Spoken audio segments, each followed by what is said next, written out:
c'est très important d'exploser vos barrières, vos croyances limitantes au lit. En tant qu'homme, on peut être retenu par beaucoup de choses. On peut être retenu par des projections. Donc, j'espère que son ex n'était pas mieux gaulé que moi. J'espère que son ex n'était pas meilleur que moi. Tu vois, donc il y a la peur qu'elle ait connu mieux, qu'elle ait connu plus gros. Tout ça, c'est des présuppositions en fait. Donc tout ça, c'est des fausses croyances parce que chaque fois que tu couches avec une femme, c'est unique. Elle a peut-être connu des mecs avec des plus grosses, mais elle n'a pas mesuré tous les mecs, tu vois. Donc ça n'a pas de sens de penser de cette façon-là. Ce sont tes propres complexes en vérité qui viennent. Donc croire aussi qu'une femme, c'est comme les actrices dans les films porno.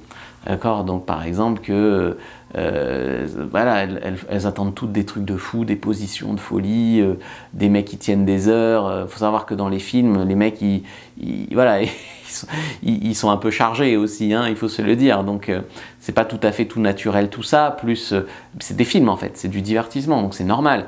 Il y a des coupures, voilà, donc tout ça il faut le savoir.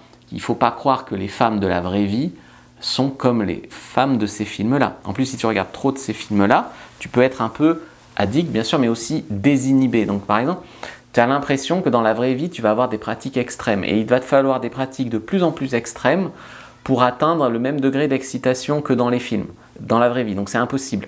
Donc, c'est pour ça que beaucoup de films porno, en vérité, font du mal à ta libido.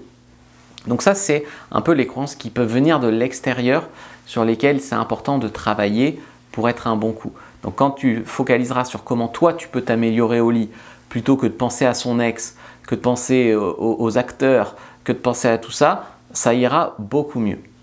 Ensuite, il y a tout ce qui est croyance interne. C'est comme la dernière fois avec une copine, je suis venu un peu vite, maintenant je suis peut-être précoce, j'ai peur la prochaine fois de venir trop vite.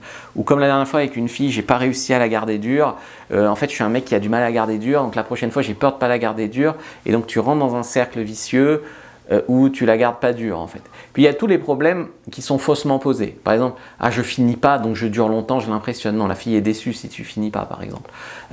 Beaucoup de projections de ce que tu crois que les filles veulent, mais en fait ça compte pas vraiment, c'est à côté.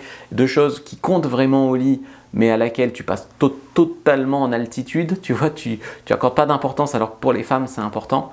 Donc ça c'est vraiment, je pense, beaucoup de fausses croyances, de barrières que tu te mets, de comparaison et également le fait d'être à côté de la réalité. Tu n'es pas dans, tu es dans ton fantasme, tu es dans ce que toi t'attends d'une fille, mais tu n'es pas dans ce qu'une fille attend de toi, tu vois, par exemple.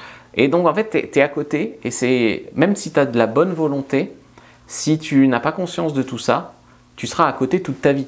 Donc c'est compliqué d'être un bon coup en étant à côté toute sa vie. C'est pour ça que j'organise une conférence dimanche soir complètement gratuite. Il faut juste s'inscrire, même pour recevoir le replay, il faut s'inscrire. Donc inscrivez-vous, première inscription de la vidéo, lien en commentaire épinglé, et on pourra parler de tout ça et notamment de votre confiance sexuelle.